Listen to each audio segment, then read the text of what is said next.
IPhone winner ఎవరో కాదు మావా, అది మా ఫ్రెండ్. ఎవరో తెలుసుకోవాలనుకుంటే ఎండింగ్ మిస్ అవ్వకండి. హలో లెజెండ్స్, ఉగాది హాలిడేస్ ఎలా అయిపోయాయో కూడా తెలియదు. ఇంకా కాలేజీకి వెళ్లాల్సిన టైం వచ్చింది. సో బస్ స్టాండ్ కి అయితే వెళ్ళాం. బస్ వచ్చేసింది. బస్సు ఎక్కుతున్న సమయంలో మా ఫ్రెండ్ గారి ఫోన్ కింద పడిపోయింది.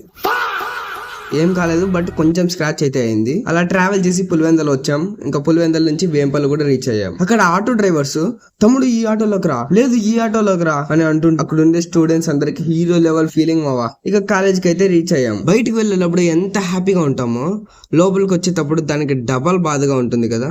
నా ఒక్కనికే అట్లా అనిపిస్తుందా అనుకున్నా, నీకు కూడా అట్లనే అనిపిస్తుందా? ఇక అప్పుడే రెస్ట్ తీసుకుందామనే టైంకి క్లాస్ లో సార్ రికార్డు కరెక్షన్ చేస్తా అని చెప్పాడు. సరే తరలే, ఎన్నెన్నో అనుకుంటాం, అన్ని జరుగుతాయి ఏమిటి. ఇంకేం చేస్తాం, రికార్డ్ రాసే కూర్చున్నాం. రికార్డ్ అయితే కంప్లీట్ అయిపోయింది, కానీ సార్ పీరియడ్ కూడా అయిపోయింది. కానీ మెయిన్ ట్విస్ట్ ఏంటంటే ఐఫోన్ విన్నర్ మా ఫ్రెండ్ కాదు మావా. మరి ఆ ఐఫోన్ ఎవరిదో తెలుసుకోవాలనుకుంటే ఈ రీల్ కి జస్ట్ 1000 లైక్స్ అయితే కంప్లీట్ చేయండి. నెక్స్ట్ రీల్ లో ఫుల్ క్లారిటీగా అయితే చెప్తాను. ఓకే, నెక్స్ట్ రీల్ లో కలుద్దాం. ఉంటా బాయ్. వెళ్ళే ముందు ఫాలో అండ్ సబ్స్క్రైబ్ చేసుకోవడం మాత్రం మర్చిపోకు.